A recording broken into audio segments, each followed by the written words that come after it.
World Cups and you played in them every 4 years or every 2 years? What's your preference? Every 2 years by a country mile, Jim. I wouldn't want to do. You wouldn't want to do? Yeah, sorry. I was about to say 4 years every day. Look. So it's got to be 4 years. Look, stay every as it 4 is. years, Jim. Football's being flooded. You're just getting games after games, and we know the reason why. It's financial based. I hate the idea of every 2 years. Jim, people use comparisons of, the hundreds work well in cricket. So you're comparing 100 to a World Cup finals, are you? Yeah. Well, no, absolutely not. Yeah. It's a prestige competition that, in my mind, only should be in every 4 years. And because I'm from a certain generation, people say, well, the game evolves and you need to keep changing it. So you're just going to keep flooding football in our face and putting a World Cup. And in some ways, it diminishes the meaning of a World Cup. So you say stick with 4 years. Because 4 years, absolutely. The reason being, this thing being pushed by Arsene Wenger at FIFA is gathering pace. It's now got a lot of support, Simon. Many federations around the world are saying, yeah, let's do it. Instead of 4 years, let's do it every 2 years. Mm-hmm. It almost begs the question, is there now an inevitability that this will actually come to fruition and we'll see it kick into action? Well, the man at the top of UEFA, Alexander Ceferin, he was speaking at the European Club Association meeting. There's something of an irony here, but he's not for it. Have a listen. More is not always better. You have probably heard that FIFA is conducting a feasibility study about the World Cup every 2 years. Well, we think that the jewel of the World Cup has value precisely because of its rarity. But holding it every 2 years will, by our opinion, lead to more randomization, less legitimacy, and it will unfortunately dilute the World Cup itself. We think there is a space for everything, and both national teams and clubs are fully occupying that physical and commercial space. The international match calendar does not need that. Our players don't need to see more of their summers spent on consuming tournaments rather than devoted to relaxing and recuperation. So that became, Simon, something of a monologue from Ceferin. Every 2 years would dilute the thing. More isn't always better.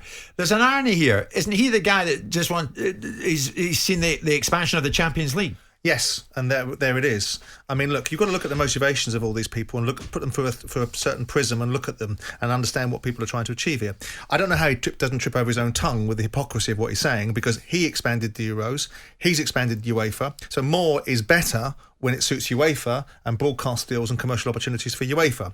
When it doesn't suit UEFA and they get knocked on the door by FIFA because they want to do a World Club Championship, they want to expand the World Cup and produce it from 4 years to 2 years, then all of a sudden more isn't better. And his motivations are completely at odds with FIFA. Now, of course, it doesn't make any sense to have something that scarcity sells. Rarity is something that makes a commodity far more valuable. When it becomes less rare, it becomes far less valuable. Yeah. The FIFA World Cup, which didn't used to be called the FIFA World Cup, used to be called the Jules Rimet, it's now been hijacked by FIFA, who are a corrupt, divisive organisation. Why would we take anything they have to say at face value? They gave World Cups to Qatar and Russia, and everybody and their mother knows that was a set of circumstances that should never have been foisted across the sport. Arsene Wenger getting shoehorned in as an advisor to look at one particular parameter, which is the trouble that players will have if they don't play in World Cups because of injuries and lack of opportunities, is where his agenda's coming from. Where FIFA are coming from is commerciality. Mexico and America got the World Cup, the next World Cup, because Trump promised FIFA a 15 billion revenue stream from it. Yeah. This is driven by money. This is not driven by sporting integrity. It's not driven by player opportunity. It's not driven by player welfare. It's driven by money. Now, if that money is going to be deployed, and of course these federations are going to sit there going, well, we'll have some more money, thank you very much, because we'll have some more money here, we'll have some more money there, because we haven't got enough grassroots investment in our countries, so we'll have that money, yeah. But when you're looking at it, and Tony is absolutely right, rarity and scarcity are part of something that values it. If you play tournaments every 2 years, you've got no more scarcity. And why would you change football's elite tournament? What we're going to have the Olympics every 2 years next? Why would you change something? Well, that works clearly. Essentially, that's what all not sports looking are at doing. it from money, though, Tony. If you're a top player and you're 2 games out from going to the World Cup finals and you get injured, you've lost your chance. You've got to wait another 4 years. Now you've got to wait 2. Yeah, well, I got injured in World Cup '94. Missed the tournament, or played a very small part. Unlucky. I just don't see that as an argument of, having a World Cup every 2 years.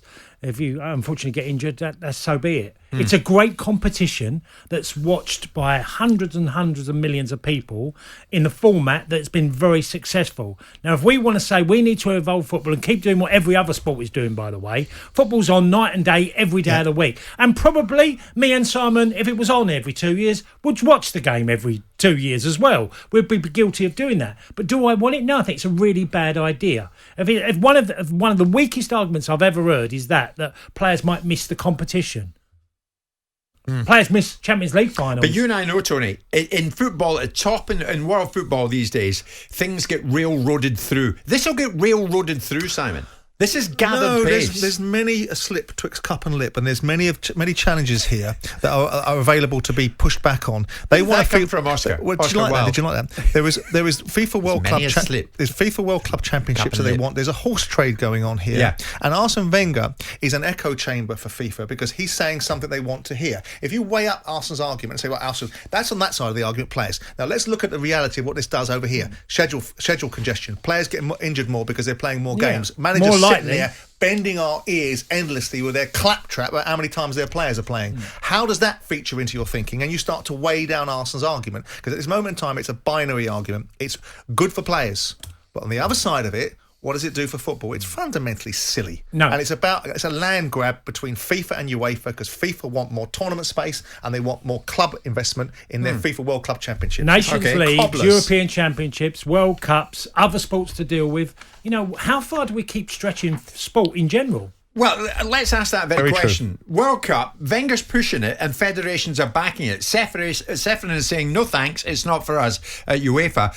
But what are the chances of it happening? Which federations, by the way, Jim? Any meaningful ones? Well, we'll look into that. But there are a whole bunch of them in Europe, Simon, and we can back that up in a second. But a World Cup, instead of every 4 years, every 2 years. Would you back that, or do you want it to stay every 4 years?